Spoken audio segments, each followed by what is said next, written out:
Saludos, camarada de produceaudio.net, espero que estés teniendo un día tremendo. Hoy me gustaría hablar contigo acerca de plugins, especialmente si eres alguien que está arrojando plugins en tus mezclas y en tus producciones, digamos, de forma autómata, llevado por la publicidad, llevado por la, digamos, por la sensación de que los plugins son una herramienta, digamos, de seguridad que nos va a entregar un resultado positivo siempre y son como, digamos, una solución a un problema que como todo el mundo lo hace, yo lo hago. Sé que vivimos bombardeados por la publicidad, ¿vale? Y por los reviews de 5 minutos de plugins, de hardware que nos dicen: si quieres una voz profesional, comprímela con este plugin. Si quieres que tu bombo suene profesional, ponle esta EQ. Y yo entiendo que la tendencia muchas veces es fiarse de esa publicidad, fiarse de esos reviews y pensar, bueno, si todo el mundo comprime la voz con un Urei 1176, yo tengo que tirar un Urei 1176 en mi mezcla y en mi voz siempre, el 100% de las veces. Y eso puede ser un problema y eso podría estar dando al traste con, digamos, el sonido final de tus producciones. Por eso hoy me gustaría hablar contigo de los 3 únicos motivos que yo tengo y que tú deberías tener para arrojar un plugin a cualquier pista de tu mezcla o de tu proyecto musical. Y de hecho hago este vídeo porque quiero que pensemos, camarada, quiero que pienses y quiero que analices el uso que haces de tus herramientas de producción musical. Pero si quieres aprender a utilizarlas de forma práctica, si quieres aprender a utilizar tu EQ, tu compresión, tus efectos,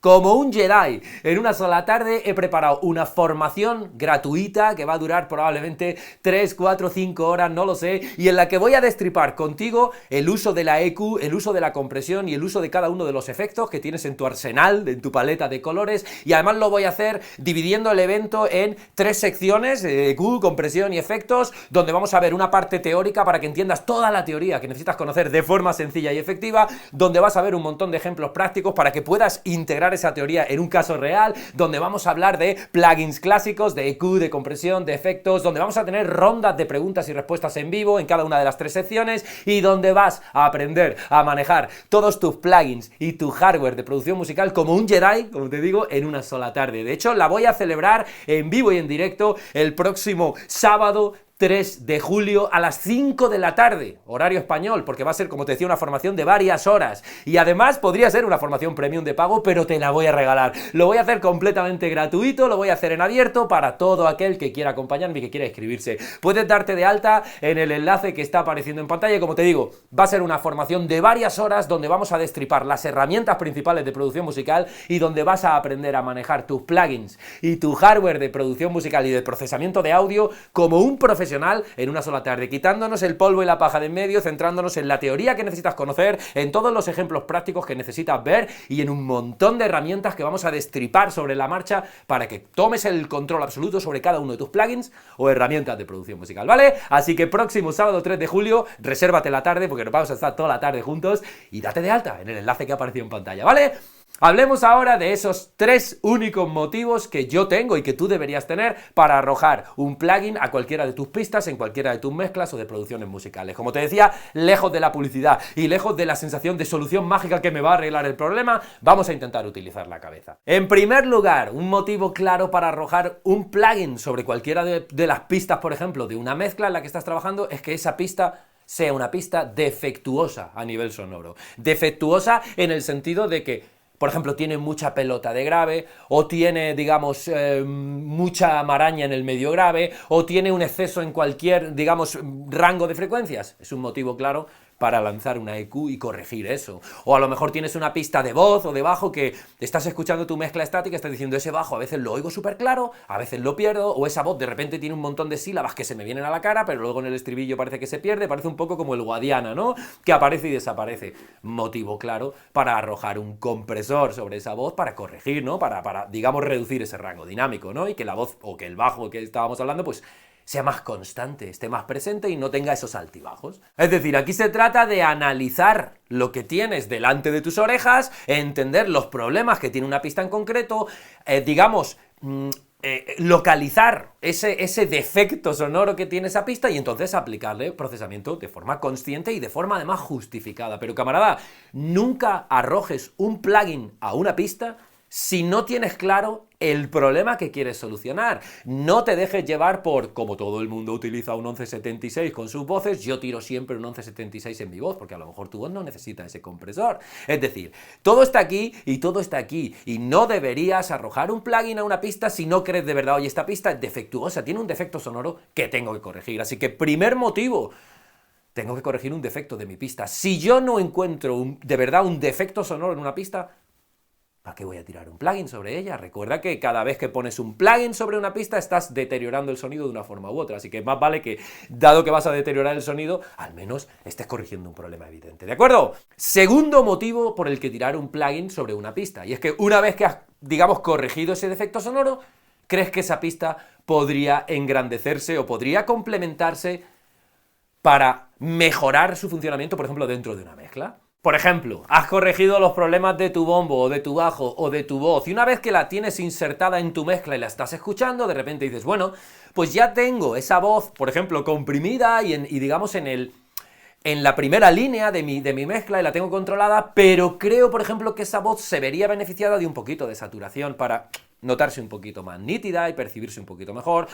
Ya la tengo al volumen que quiero, no quiero subirla de volumen y quiero un procesamiento para que, con el mismo volumen que tiene, notarla un poquito más cercana a lo mejor. Es un momento de procesar aditivamente y de añadir un poquito de saturación. O a lo mejor tienes tu bombo y lo tienes ya comprimido y lo tienes ya limpio de esas frecuencias del medio grave que no te gustaban, pero de repente dices, para esta producción en concreto, que es, digamos, rock o metal, me vendría bien tener un poquito más de click en el bombo, un poquito más de medio agudo. No quiero subir ese bombo de volumen, no quiero limpiar ese bombo, lo tengo en su sitio, pero necesito procesar aditivamente para añadir un poquito de medio agudo. A lo mejor quieres utilizar una EQ analógica y añadir un poquito de click. En todo caso, fíjate que una vez que tú has corregido los problemas sonoros y los defectos sonoros de tus pistas, a lo mejor descubres, escuchando esa pista en contexto en tu mezcla, pues que te vendría bien un poquito de procesamiento aditivo, y ese es un buen motivo para seguir añadiendo plugins digamos, a esa pista y seguir procesándola, esta vez para añadirle alguna cosita que crees que le va a venir bien en contexto con toda tu mezcla. Tercer motivo para utilizar plugins, especialmente los que son emuladores de cacharros analógicos como tus 1176 o tus Pultecs o tus APIs o tus SSLs o tus NIFs en formato digital o incluso en formato rack, en formato hardware. Utilizar esos plugins como una caja tonal. Recuerda que el hardware analógico y los plugins que emulan ese hardware, además de hacer la función de EQ o de compresión o de lo que sea, además tienen una circuitería interna que añade una coloración específica según sea el plugin. De hecho, tú sabes que el 1176, que tiene dos versiones, la Black y la Blue Stripe, tiene la negra y la blanca con la banda azul, esos funcionan idéntico a nivel de compresión, pero uno es mucho más oscuro, el otro es mucho más brillante. Es decir, cuando paso la señal por el primero, además de comprimir, me añade una coloración probablemente más gruesa en el medio grave, mientras que cuando paso la señal por el segundo, además de comprimir, tiende a añadir un poquito más de saturación y de, digamos, de brillo en el medio agudo. Entonces yo puedo utilizar esos plugins como una caja tonal para, por ejemplo, hacer un procesamiento 2x1 o 2 en 1. Yo tengo un bombo y lo tengo sonando y digo, ese bombo por un lado necesita un poquito de compresión para compactarse, pero por otro lado necesita un poquito de brillo. A lo mejor quiero utilizar el 1176 Blue Stripe para, además de comprimir, añadir un poquito de saturación en ese medio agudo y sacar el click que decíamos antes. Y estoy con un solo plugin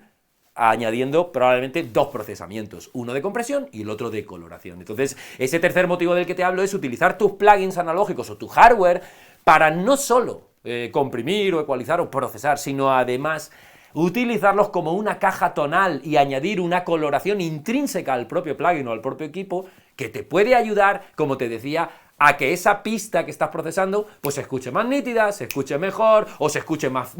con más cuerpo, más rellena, o en definitiva que funcione mejor en tu proyecto o en tu mezcla en relación al resto de pistas. Así que fíjate que pese a que muchas veces no tenemos en cuenta esto, hay que tener un motivo claro para arrojar un plugin sobre una pista, y como te decía, el primero es tener una pista defectuosa que claramente necesita corregir o ser corregida de alguna forma. El segundo sería, una vez que la tengo corregida, oye, pensar en añadir, en utilizar procesamiento aditivo, porque creo que puede funcionar mejor añadiéndole cosas. Y el tercero es utilizar tus plugins analógicos o tu hardware para añadir coloración, para añadir una textura, digamos, única de ese plugin o de ese hardware y seguir sumando e incluso hacer un 2x1 o un 2 en 1, es decir, además de comprimir, añado coloración y estoy como ecualizando y comprimiendo a la vez. No lo sé, piensa en eso, pero en todo caso te insto a que valores siempre el meditar y el analizar y el tener un motivo para arrojar un plugin, porque los plugins no son píldoras mágicas que te van a curar o que te van a solucionar problemas que tú no seas capaz de detectar. Y recuerda que en el mundo de la producción musical todo depende del ingeniero, no de las herramientas. Pero si quieres aprender a manejar tus herramientas como un Jedi en una sola tarde, recuerda, el próximo sábado 3 de julio voy a celebrar una formación gratuita de varias horas de duración donde vamos a destripar la EQ, la compresión y los efectos y donde voy a compartir contigo un montonazo de información que te va a ayudar, vamos, mucho y bien a controlar y a manejar como un experto cualquiera de tus plugins o de tus equipos de hardware de procesamiento de audio. Vamos a hablar de EQ, vamos a hablar de compresión, vamos a hablar de efectos, te voy a mostrar metodología para utilizarlos de verdad, como un profesional, te voy a mostrar plugins clásicos, te voy a mostrar un montonazo de información que, como te decía al principio, podría ser una formación premium de pago y te la voy a regalar. Lo único que tienes que hacer es darte de alta en el enlace que aparece en pantalla y eso sí, resérvate la tarde completa del sábado 3 de julio porque a partir de las 5 de la tarde, horario español, vamos a comenzar y oye, durará lo que tenga que durar, pero tú y yo vamos a coger por los cuernos nuestras herramientas de producción musical y las vamos a dominar como Jedi en una sola tarde. Espero verte allí, espero que tengas un gran día, nos vemos en produceaudio.net, en las redes sociales o donde tú quieras. Chao.